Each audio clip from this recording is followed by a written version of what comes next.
Rejoindre Mansa, ça a été une évidence, une opportunité exceptionnelle de continuer à répondre à un appel qui est vibrant en moi depuis une décennie maintenant, qui est de tout faire autant que je peux pour contribuer à faire que l'Afrique se prenne en main. Et déjà par la science et technologie. La souveraineté la plus importante, c'est la souveraineté technologique. C'est celle qui nous donne les outils d'asseoir la souveraineté politique. Parce que tant que vous n'avez pas la technologie, tant que vous ne développez pas la capacité à produire ce dont vous avez besoin, finalement vous tendez la main et quelles qu'en soient les opinions de principe que vous pouvez émettre sur les opinions des autres, vous êtes fondamentalement fragile. Et je suis de plus en plus habité par cette envie-là que les choses changent, que j'ai la conviction forte qu'il ne faut pas grand-chose pour que les choses changent. L'idée pour qu'on commence à créer, à fabriquer ce dont on a besoin est quelque chose de compliqué, c'est un énorme bluff, c'est un énorme conditionnement mental. Donc j'ai grandi avec la frustration forte de ce que je ne comprenais pas. Qu'on ait tout et qu'on soit aussi faible, aussi pauvre. Et Alain Foka a été pour moi vraiment un repère parce que la conscience que je peux avoir de l'Afrique, de sa dignité qu'elle doit retrouver, je la dois beaucoup aux émissions comme Archives d'Afrique, que j'ai suivi assidûment sur RFI. Et donc voilà, j'ai eu le privilège de faire sa rencontre. Et donc rejoindre Mansa, c'était déjà rejoindre Alain Foka, qui pour moi est une icône, et puis contribuer donc à formuler le projet, parce que l'idée de base, le slogan fondateur, c'était que en fait le rejet n'est pas un projet.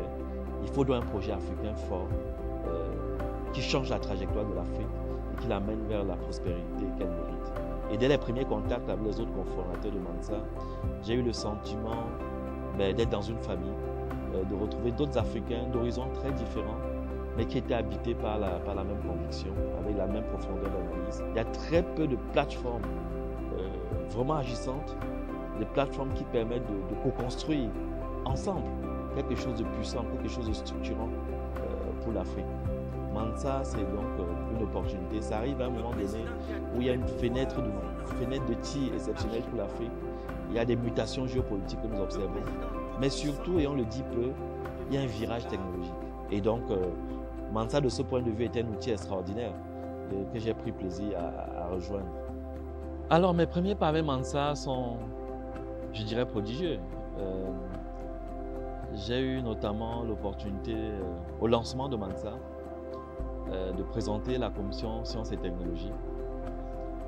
Et j'ai été heureux de voir l'impact que la présentation que j'en ai faite a pu avoir à travers l'Afrique.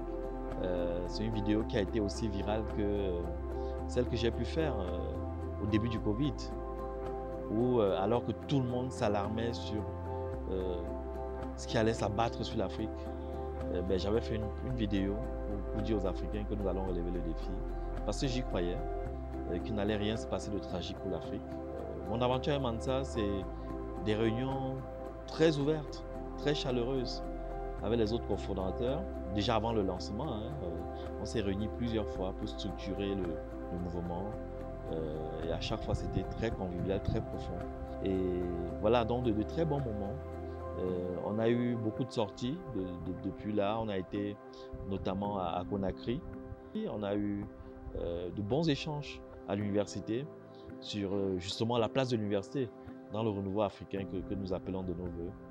On a eu après un échange très politique avec la société civile et la classe politique guinéenne.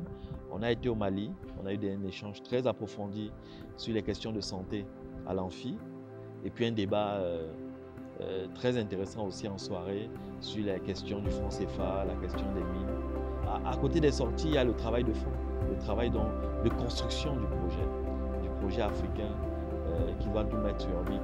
On a eu le privilège, dès le lancement de Mansa, on a demandé à ceux qui voulaient être contributeurs de s'inscrire. On a dû arrêter parce qu'on avait déjà plus de 10 000 personnes qui s'étaient portées volontaires. Donc nous sommes à Mansa dans l'élaboration d'une stratégie pour organiser structurellement la pensée collective au service de l'Afrique. C'est quelque chose qui manquait cruellement. On peut être tous forts individuellement, ça ne produit pas la puissance. Mais à partir du moment où on est nombreux à penser ensemble, à réfléchir ensemble, à structurer ensemble, on va produire quelque chose de fort. Et c'est normal que les gens s'attaquent à Mansa.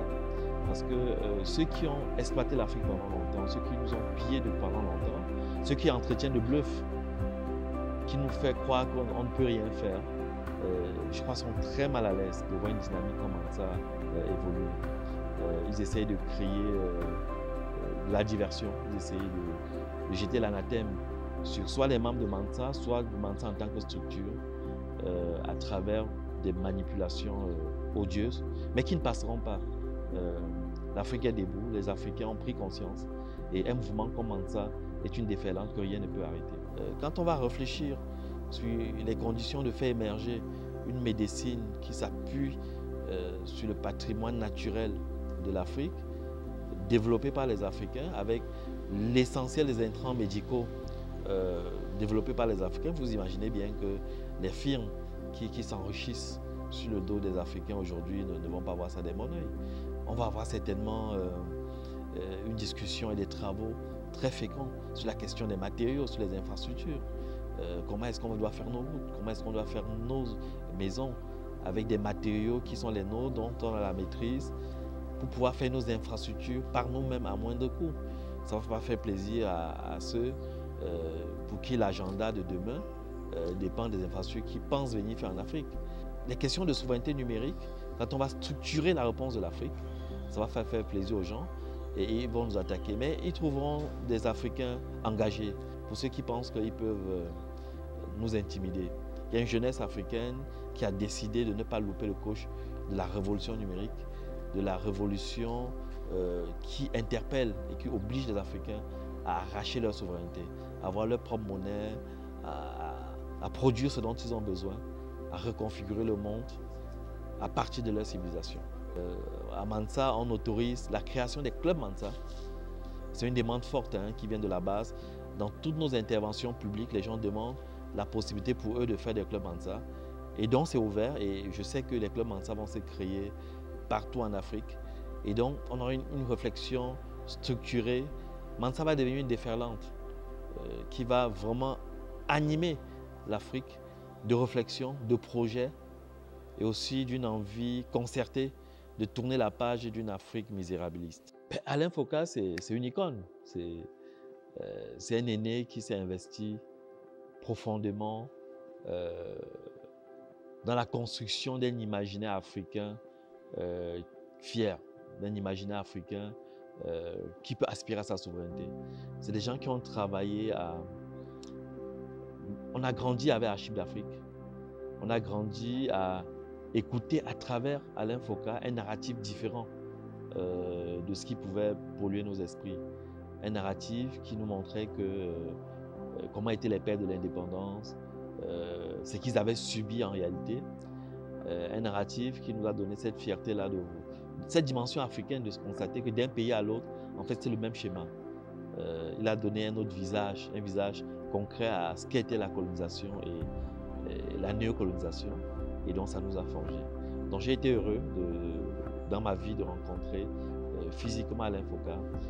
C'est son frère aîné qui me l'avait présenté. Je venais de gagner le prix du Challenge Digital de l'Alliance française de développement. J'allais en France prendre mon prix et son frère aîné a pris l'exposition pour que je rencontre Alain Foka. Et on a tourné une émission à RFI, c'était la première et après d'autres émissions ont suivi. Il m'invitait sur ses plateaux quand on parlait de technologie, que ce soit avec TV5 ou avec RFI. Et puis j'ai eu le privilège de prendre de ses mains un prix qui est le prix du Sciences et Technologies du Forum de Bamako. Ça nous a donné l'occasion d'échanger. Je pense que c'est comme ça qu'il sait ce que je fais. Il m'a suivi et a pensé que je pouvais contribuer dans l'aventure Mansa. Son frère aîné d'ailleurs a eu un rôle important dans la trajectoire de ce que je fais, donc c'est presque une adoption familiale.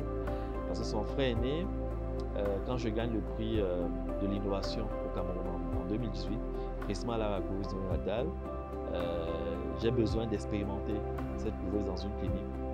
Donc je vais vers le couple, Dr Foka et Dr Foka, puisqu'ils ont une clinique à Bafoussam, et ils acceptent d'accueillir notre couveuse dans leur clinique.